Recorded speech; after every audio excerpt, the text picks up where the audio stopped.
Psychosocial integrity is an area that can make and break your NCLEX. Very small area, but very important.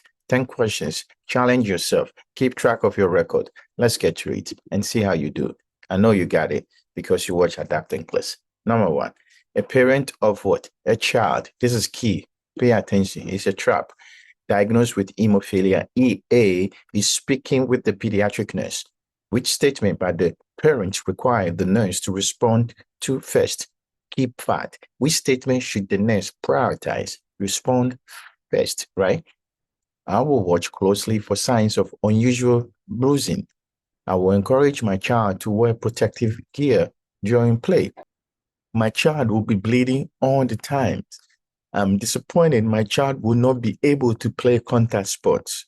Which statement is very concerning that the nurse should intervene?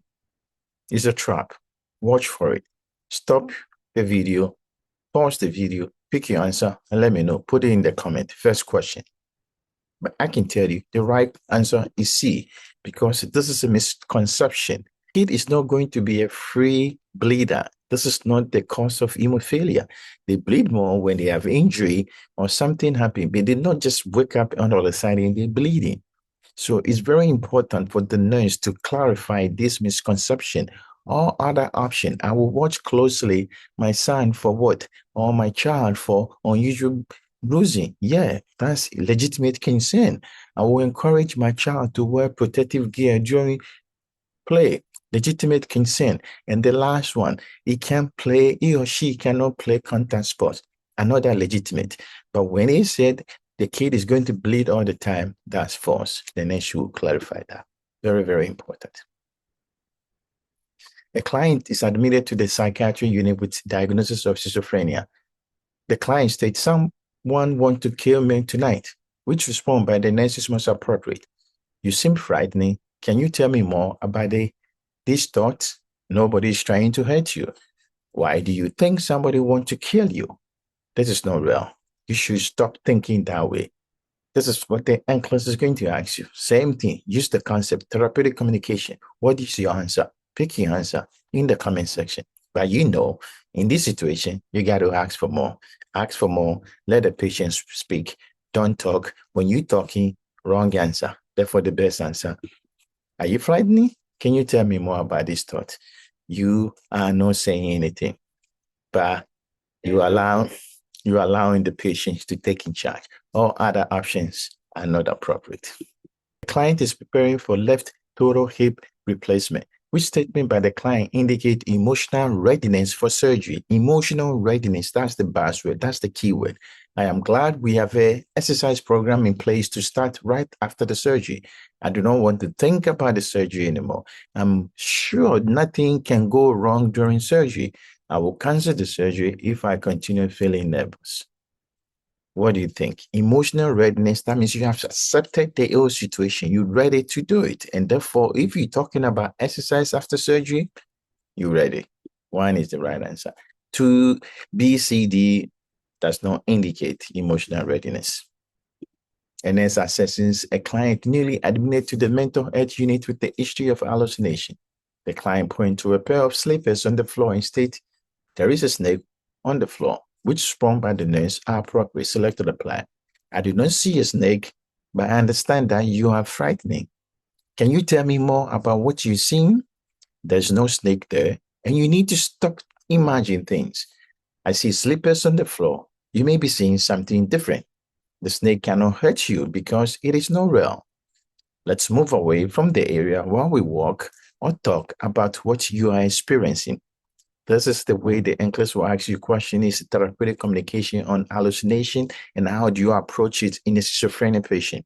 Pause the video, pick your answer, let me know so that you can keep track of your record. What do you think? First, I don't see anything. Don't argue with this patient because when you argue, it's a problem. Don't enforce the reality also. Those are the two concepts. I don't see anything, but you look frightening. Tell me what you're seeing. Can you tell me more? There's no snake there. You need to stop imagining things. You're telling the patient what they're saying is not true. Well, you don't need to accept it, but you got to acknowledge it and you don't reinforce it. I see slippers on the floor, but you are seeing something different. That's what the nurse is saying. The snake cannot hurt you because it is not real. You are reinforcing there's a snake. There's no snake here. Let's move away from the area while we talk about what you're experiencing, allowing the patient to express their feeling. A, B, B, E. Pay attention to this. Whenever you see hallucination question, this is the way it should be answered. And this is caring for a client diagnosed with what? Conversion disorder. This one question somebody keep on asking me specifically about it. This is very, very important. Probably they saw it on the NCLEX. Conversion disorder. It's straightforward. Which assessment finding should the nurse expect? Citing paralysis or inability to work without an identifiable neurological cause. Persistent fear of gaining weight and distorted body image. Hand washing repeatedly, ritual to reduce anxiety. Fixed beliefs, despite evidence to contrary. You know what it is, conversion, right? If you have fixed belief despite evidence, you are basically delusion. And you are delusional thought. Repeated hand washing, ritual to reduce anxiety, OCD, fear of gaining weight, and you have distorted image, may be related to anorexia. This is a neurological problem due to psychological issue is conversion disorder.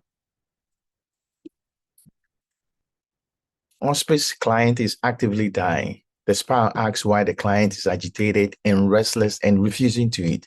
Which response by the nurse is most appropriate? What does that mean? If you die and you are agitated, you are restless, and you can't eat, what does that mean? The client is experiencing terminal delirium. The client is probably confused because of fear of dying. Try not to worry. This behavior will stop soon. The client should be able to control the restlessness if encouraged.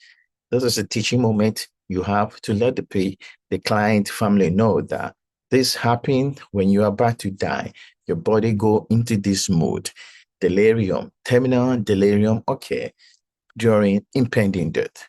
And therefore, this is your right answer. And this is interviewing a client and notice that the client frequently make catastrophic statement, right? Catastrophizing statement. Which recommendation by the nurse is most appropriate? Depend on the family member to make decision. Focus on suppressing what emotion during difficult situation. Avoid discussing stressful situation to reduce anxiety. Participate in cognitive behavior therapy. What do you think? Put your answer in the comment. I would like to know what you put for number 7. But I can tell you, D is the right answer. If you make catastrophic statement all the time, that means you are a worst thinker. Everything, you make a big deal out of it, like everything is going to die. And therefore, we got to change the thought of thinking. This is thought process impairment. And therefore, distorted thought process require cognitive behavioral therapy to help you with rethinking. Or other options, very attractive, but underlying thought of catastrophic statement is participating in cognitive behavior therapy to help with the situation. And then supervise a novice nurse interviewing a client with borderline personality disorder. Which statements demonstrate transference? What is transference? You remind me of my mother, and I feel like I can trust you more than the other nurses. The nurses do not understand how difficult my life has been. I know I get upset quickly when people disappoint me. I do not think group therapy will help me. What is the meaning of transference? Don't get distracted. When they come to psychosocial integrity questions, go with the keyword. The keyword in the question is borderline personality disorder doing what? Transference. What is the meaning of transference? Divide the word into two. Transfer. I'm transferring something. Therefore, the borderline personality disorder patient is transferring something to the nurse about what? Family member, somebody they love. That is the mother. And he said, you remind me of my mother. So he's transferring that belief, that trust, that emotional connection to the nurse. I feel like I can trust you more than the others. All other options does not reflect transference. And this is assessing the client with goal setting during hospitalization. Know these stages of about goal setting between the nurse and client relationship. Which one occur before the nurse meets the client? Know that. Nurse meets the client, but I got to prepare before. What do you call it? Termination, orientation, working phase, pre-orientation. Termination, that means the end of it. You guys are separated. Orientation is when you meet, introduce yourself. Working phase, you come up with the plan and achieve it. Pre-orientation, you prepare before you meet the patient. That's pre-orientation. And the last one, and then provide care for a client with moderate Alzheimer's disease. Which of the following the nurse should prioritize? This is a trap. Yeah, this one is a hard one. If you get it wrong, it's okay, but there's a strategy you should pay attention. Which of the following the nurse should prioritize? Perform activity of the daily living for the client, assist with bladder and bowel control continence by scheduling toilet training, instruct the client using 2 to 3 steps at a time, provide cognitive stimulation training. It's a trap. Don't pick number 4, even though it's Alzheimer's. At moderate Alzheimer's, you have lost them. Instruct the client using 2 to 3 steps at a time. You got to be 1 step at a time.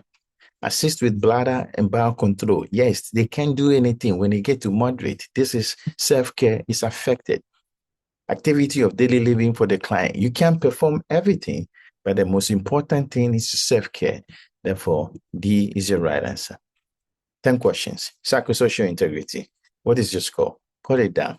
If you did not do well, don't worry. We got you. We're learning.